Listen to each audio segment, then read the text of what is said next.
I'm United States Attorney Zachary Cunha. Thank you for joining us.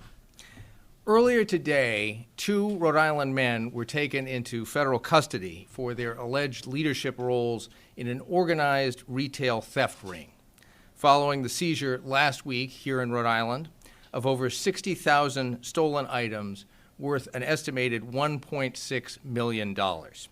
We have also seized, pursuant to court order, multiple packages in transit and 2 bank accounts. Both individuals have now been charged by this office and have appearances today before a federal magistrate judge to answer the charges against them.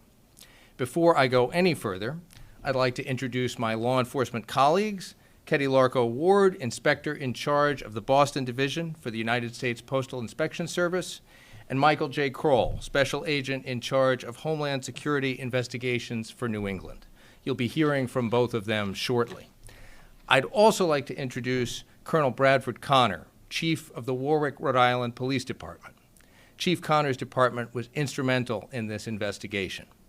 And I'd also like to commend Assistant U.S. Attorney Lee Chin, who is leading this prosecution, and to thank Criminal Investigator Corey McManus of the Postal Inspection Service, Special Agent Rachel Robinson of Homeland Security Investigations, and Detective Matthew Smith of the Warwick Police Department, all of whose investigative work was integral to this case.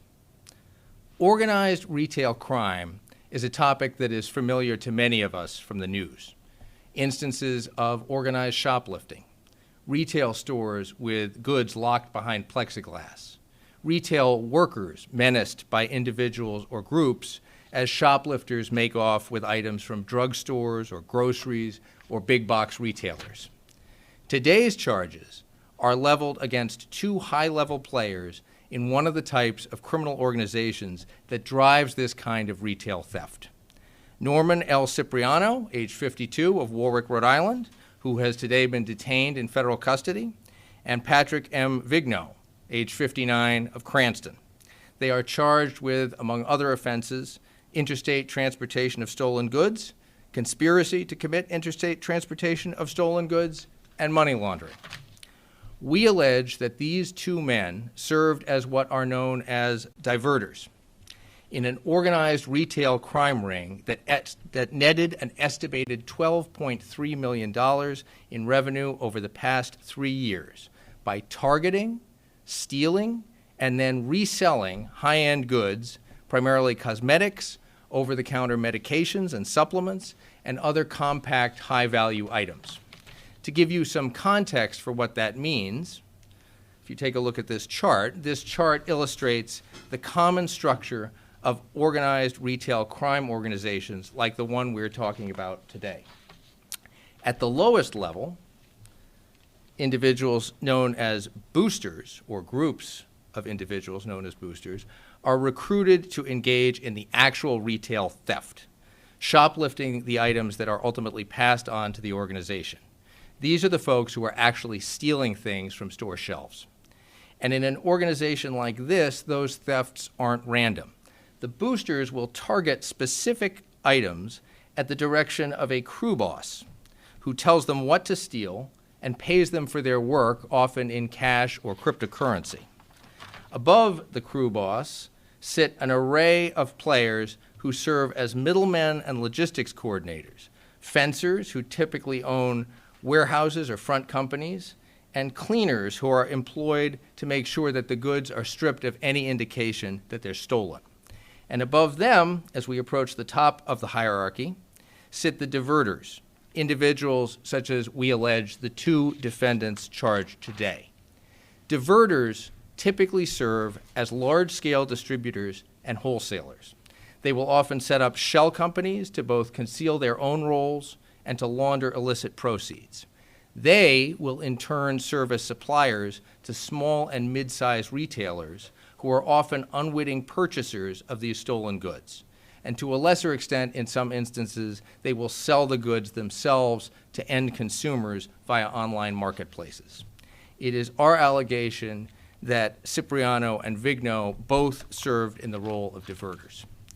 Based on an extensive 3-year investigation into this ring, federal agents last week executed multiple search warrants at locations in Pawtucket, Warwick, and Cranston, Rhode Island.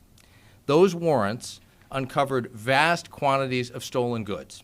Again, primarily cosmetics and over-the-counter drugs, as you can see here in this photograph from the Warwick location, and likewise in Cranston.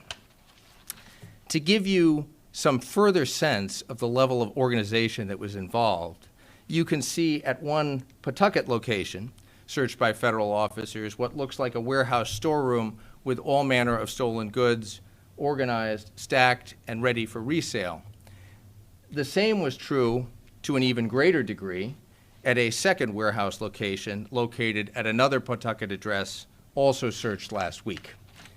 And while those pictures give you some sense of the scale of this enterprise, as I referenced, federal agents seized roughly 60,000 items worth roughly $1.6 million that were on hand just at the time these warrants were executed. But in physical terms, that's enough stolen goods that it required 3 24-foot box trucks, like the one partially visible in this photograph, all of which were eventually filled to capacity to transport the stolen goods from these locations. I want to emphasize two things. One, this investigation remains ongoing, and we anticipate further charges yet to come against other players.